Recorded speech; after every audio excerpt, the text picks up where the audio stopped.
살인, 강도, 범죄 사건을 다루는 이런 유튜버를 하다 보면 인간에 대한 근본적인 믿음마저 흔들려져 버릴 때가 있습니다.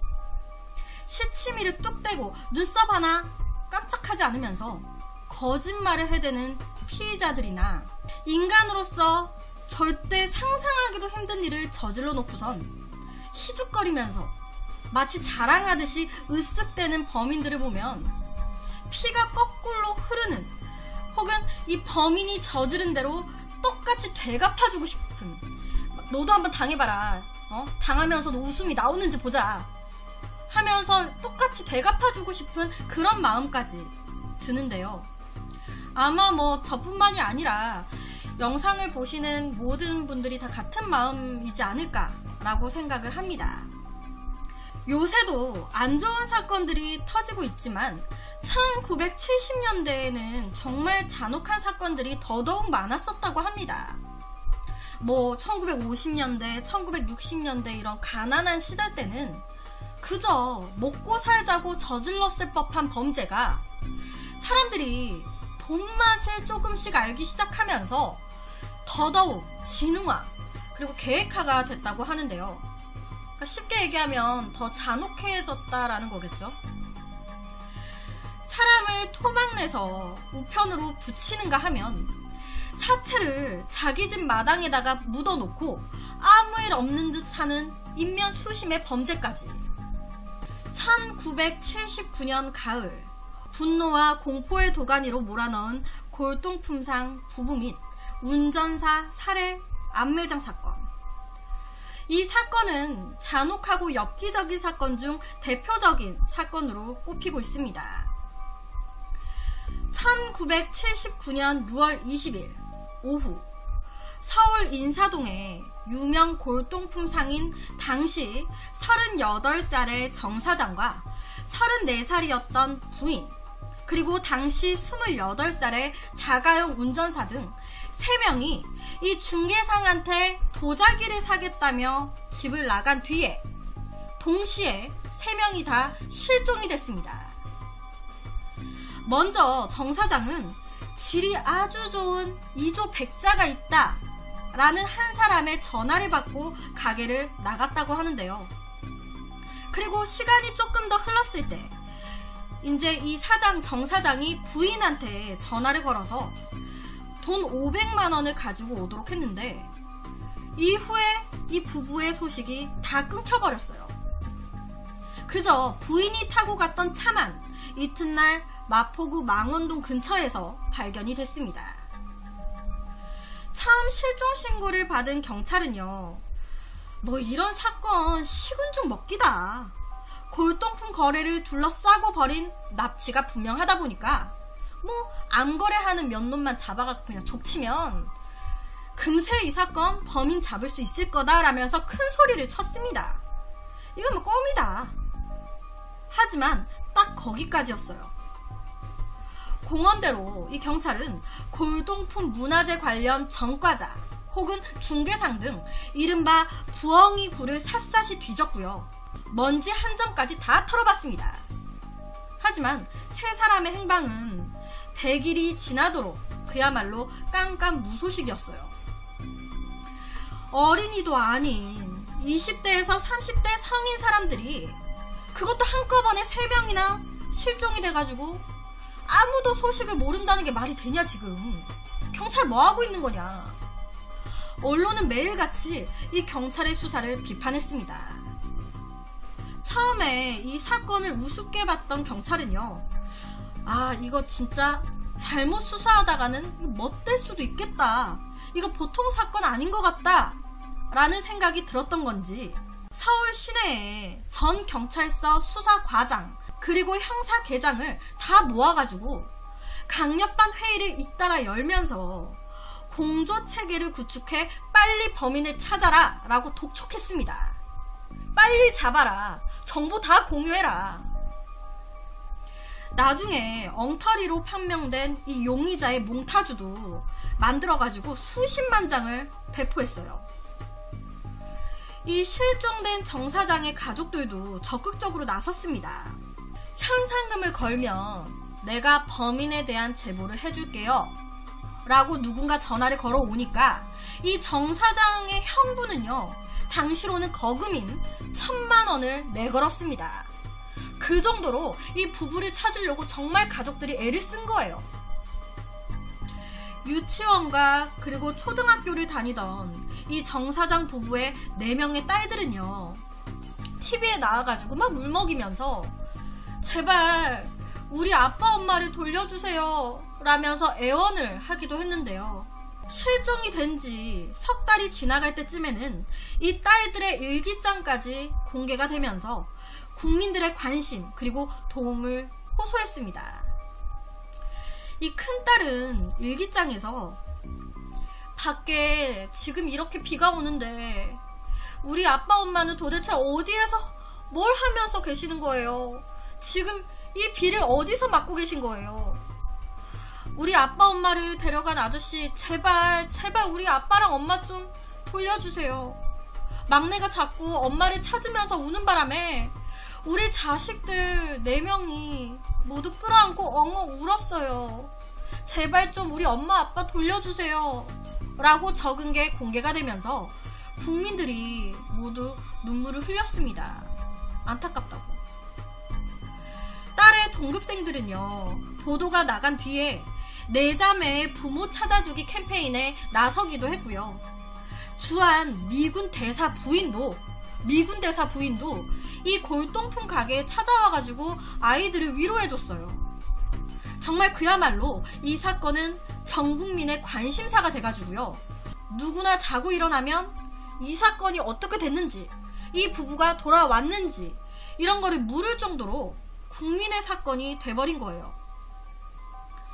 신문과 TV에 매일 수사 속보가 나오고 높은 사람들이 엄청난 관심을 또 보이고 국민들 전체의 관심이 높다 보니까 이 경찰은 긴장할 수밖에 없었습니다. 하지만 수사는 난항이었어요. 지금처럼 CCTV가 곳곳에 깔려 있거나 스마트폰을 사용하던 시절이 아니었기 때문에 부부의 마지막 행적을 추적하기가 쉽지 않았습니다. 그리고 행적을 알만한 부인과 운전기사가 함께 실종이 돼버리는 바람에 더 답답할 노릇이었어요. 수사가 장기화가 되면서 죽어가는 건 골동품상 중개상들이었습니다. 6월 실종 이후에 9월 초까지 3달간 중개상들 3,400여 명이 경찰 조사를 받아야 했어요. 도자기 산다고 중개상 만나러 갔다가 실종이 됐으니까.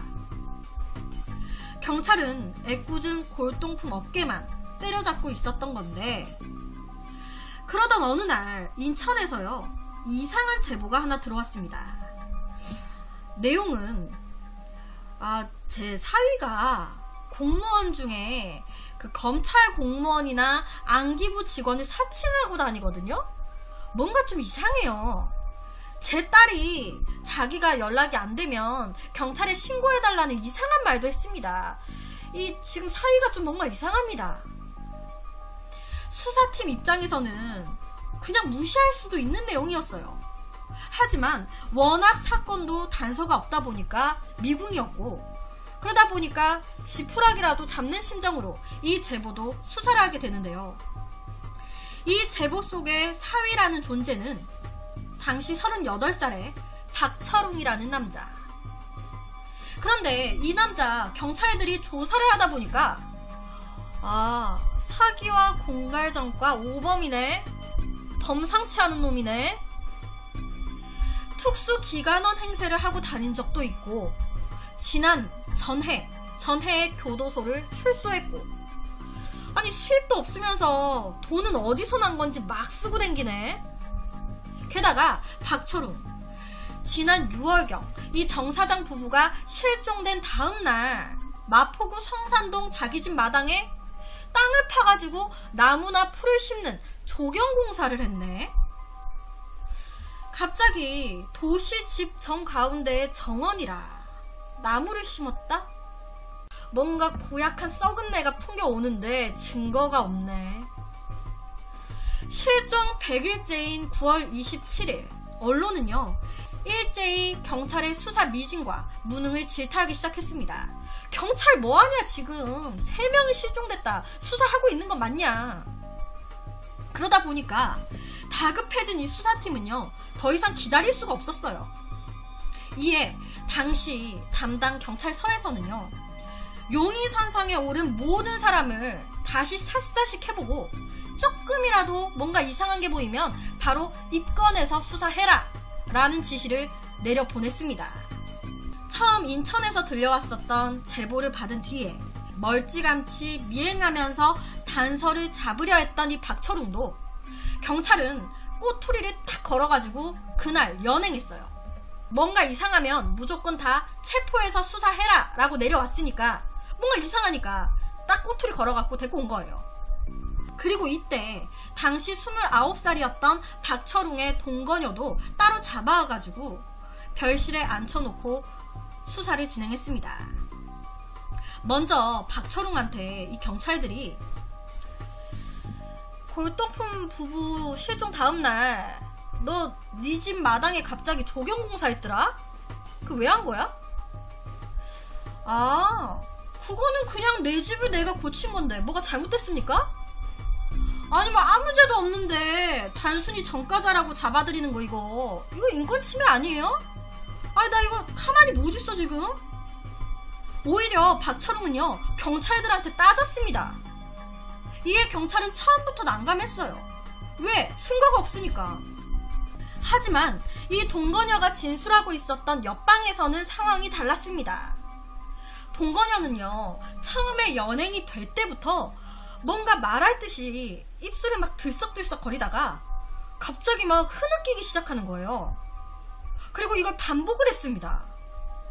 이에 경찰은 육감적으로 이 여자 범죄에 가담은 했지만 공범이 두렵거나 양심의 가책을 느끼고 있구나 라고 판단을 했어요.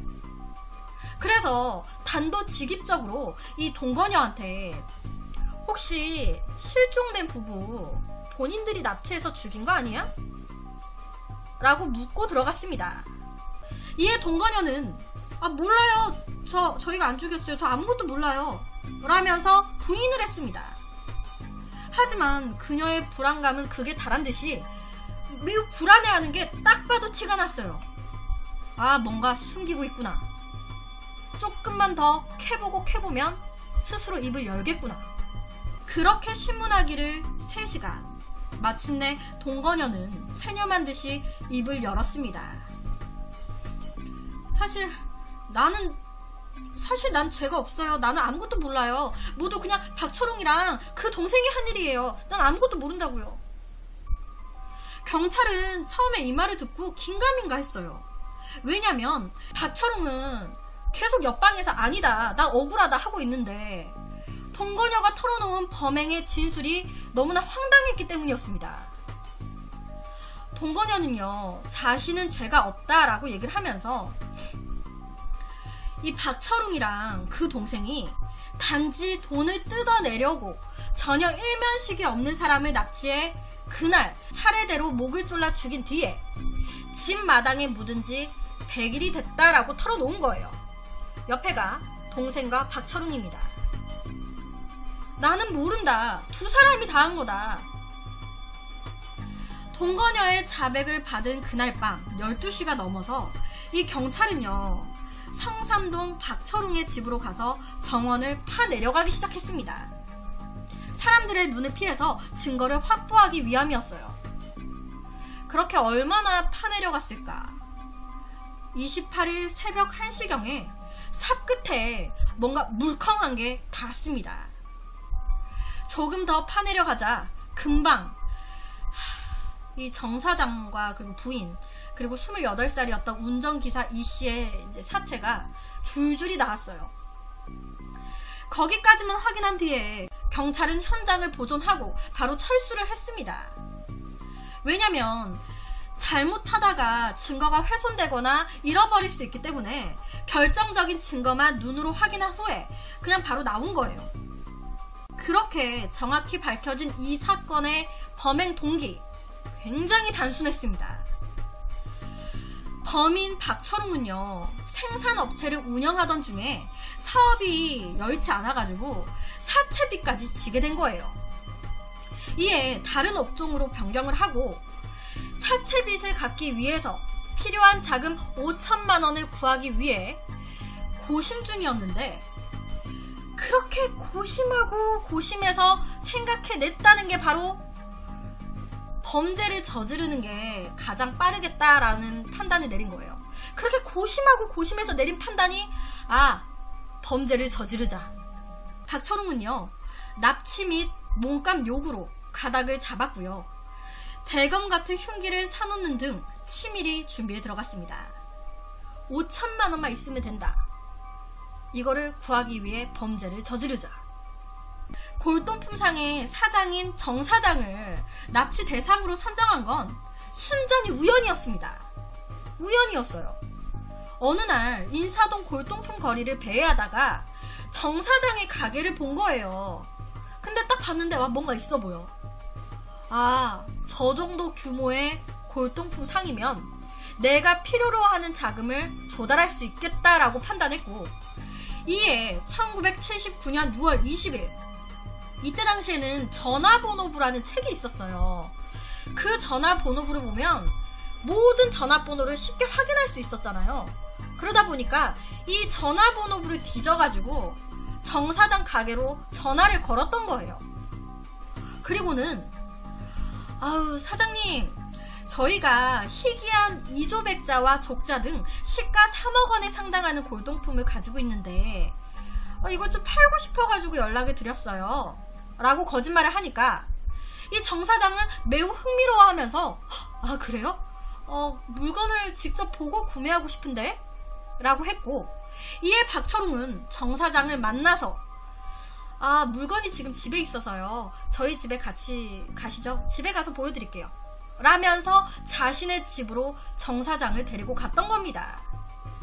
하지만 그렇게 들어간 박철웅의 집에는 물건은 없었고, 이 정 사장은 그때서야 뭔가 심상치 않은 낌새를 느끼고 빠져나오려고 했습니다. 하지만 이 박철웅이 미리 준비했었던 이 대검으로 정 사장을 위협하기 시작했고요. 박철웅은 그렇게 정 사장을 의자에 앉혀가지고 묶은 다음에 현금 동원 능력이 어느 정도나 되는지 캐묻기 시작했습니다. 돈 얼마나 가지고 올 수 있어? 한 200만원? 뭐 이렇게 하면은 그거 갖고 안 되는데? 난 한 5천만원 정도 필요한데? 하지만 이 정 사장은요, 박철웅이 원하는 수준의 현금은 준비할 능력이 없었습니다. 그러다 보니까 이 정 사장은요, 박철웅한테 살다 보면 사업이 어려워져가지고 이런 일도 할 수 있어. 충분히 내가 이해해. 내가 원하는 금액까지는 조금 힘들고 내가 부인시켜가지고 조금이라도 돈을 준비해볼게. 걱정하지마. 우리가 신고도 안 할게. 진짜 우리 믿어. 우리가 최대한 돈을 마련할 수 있게 좀 보태줄게. 이 정 사장은요, 박철웅한테 계속적으로 이런 말을 하면서 안심을 시켰다고 하는데요. 그리고 부인한테 전화를 걸어서 진기한 물건을 사야 되니까 돈 500만 원을 준비해서 약속 장소로 오면 내가 사람을 보내겠다라는 연락을 한 후에 박철웅한테 풀어달라라고 얘기를 했습니다. 우리 진짜 신고 안 할게. 돈만 줄게. 제발 목숨만 살려줘. 하지만 박철웅은 이를 거부하고 무자비하게 목을 졸라 정 사장을 살해했어요. 박철웅은 곧장 이제 이 부인이 오기로 한 약속 장소로 가서 정 사장의 부인과 부인을 태우고 온 운전기사를 데리고 다시 본인의 집으로 갔습니다. 이때도 거짓말을 했어요. 정 사장님이 지금 저희 집에서 기다리고 계세요. 같이 가시죠. 부인이 아무것도 모른 채 박철웅의 집으로 들어서자마자 의자에 묶여서 사망해 있는 이 남편 정 사장을 봤고요. 이에 아내는 제발 살려주세요. 저 아이가 넷이에요. 제발 살려주세요. 라면서 애원을 했습니다. 하지만 결국 이 아내도 목을 졸라 죽였어요. 아무것도 모른 채 집 밖에서 대기하고 있었던 운전기사는요, 이 박철웅이 사장님께서 시간이 좀 걸리실 것 같다고 들어오셔서 차라도 한잔 하시면서 기다리라고 하시네요. 들어오셔서 차 한잔 하세요 라면서 유인했고요. 그렇게 아무것도 모르고 들어온 운전기사까지 살해했습니다. 이 3명의 시신을 모두 작은 방 벽장에 유기했고요. 벽장 문은 철사로 묶어가지고 매놨었는데 이 철사를 수상하게 여긴 박철웅의 당시 32살의 동생이 이걸 뜯어내고 벽장 안을 열어보게 됩니다. 안의 시신을 보고 경악한 동생한테 박철웅은 사건의 전모를 알렸어요. 집안의 시신이 유기가 된 것을 박철웅의 동거녀도 알게 됐고요. 이들은 그날 밤 서둘러 집 마당에 땅을 파고 시신을 묻었습니다. 그리고는 며칠 후에는 유기장소 위에 조경수를 심고 또 그 위에 계집까지 만들어 놓으면서 철저하게 위장했어요.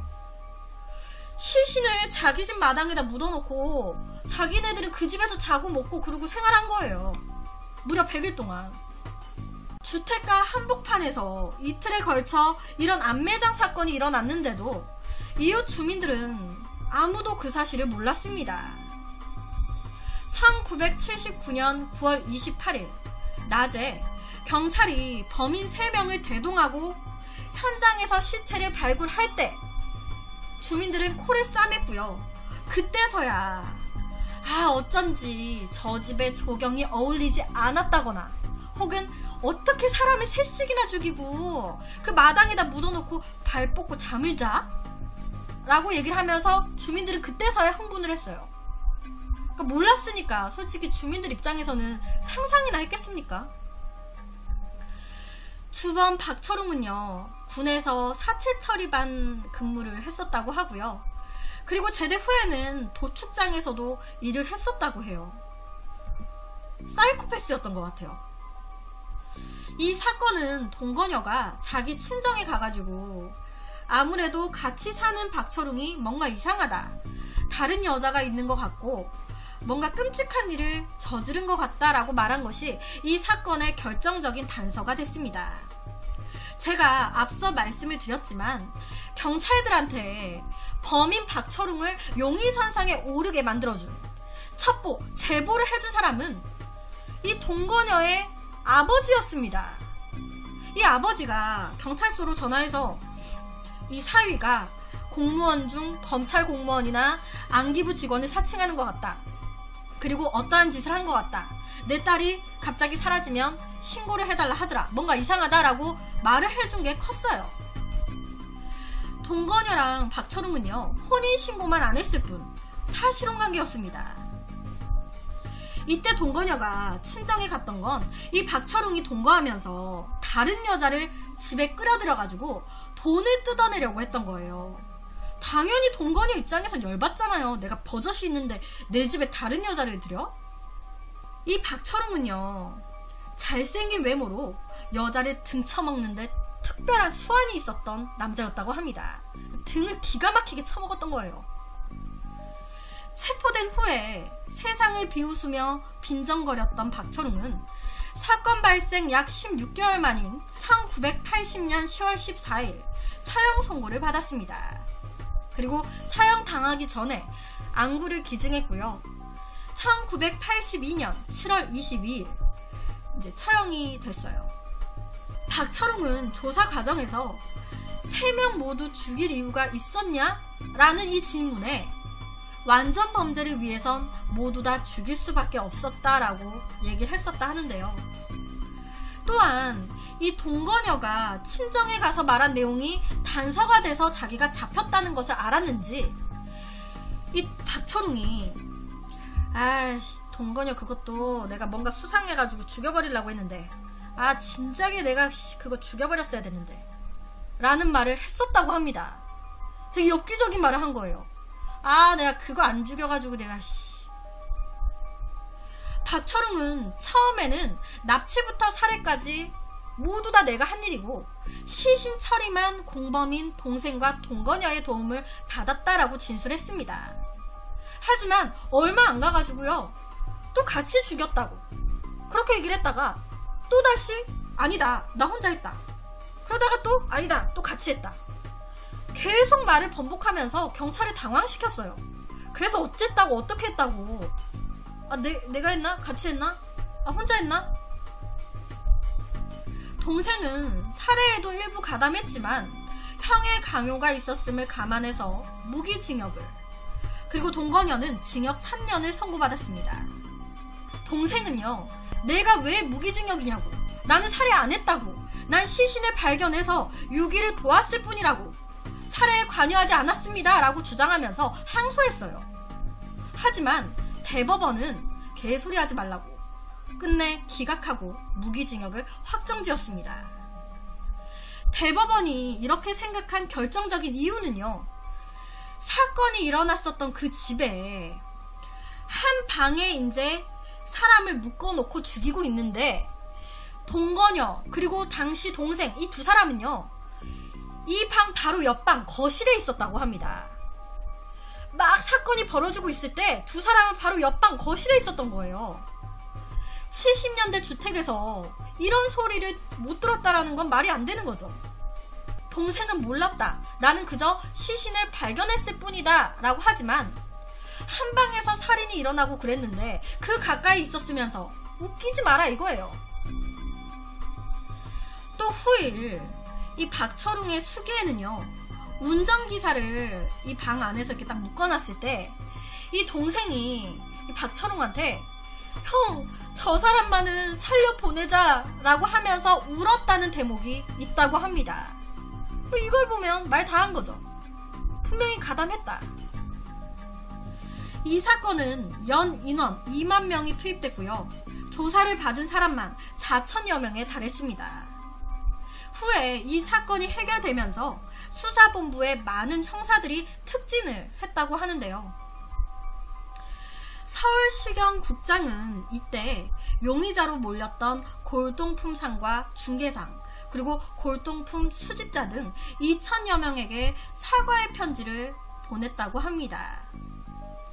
범인들은 결국 뉘우치고 경찰은 사건을 해결한 잔치를 벌였지만 숨진 3명은 돌아오지 않았어요. 네 자매의 피오름은 그대로 남았습니다. 한순간 부모를 모두 잃은 이 아이들은 어떻게 살아야 하는 걸까요? 젊은이들이 말도 안 되는 이유로 한 가정을 이렇게 다 망쳐놨으니 그 한은 또 오죽할까요? 그래서 오늘은 1970년대에 일어났었던 한 비극적인 사건에 대한 이야기를 가지고 왔습니다.